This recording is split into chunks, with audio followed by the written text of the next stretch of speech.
اللہ نے فرمایا کہ ڈرو مت، میں تمہارے ساتھ ہوں کہ سنتا اور دیکھتا ہوں۔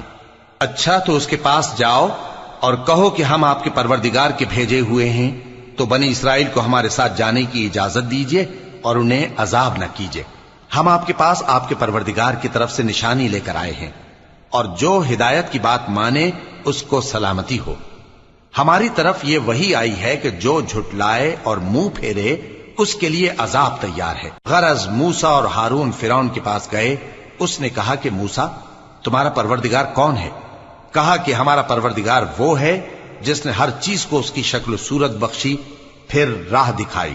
کہا تو پہلی قوموں کا کیا حال ہوا؟ فرمایا کہ ان کا علم میرے پروردگار کو ہے جو کتاب میں لکھا ہوا ہے۔ میرا پروردگار نہ چوکتا ہے نہ بھولتا ہے۔ وہ وہی تو ہے جس نے تم لوگوں کے لیے زمین کو فرش بنایا اور اس میں تمہارے لیے رستے بنا دیے اور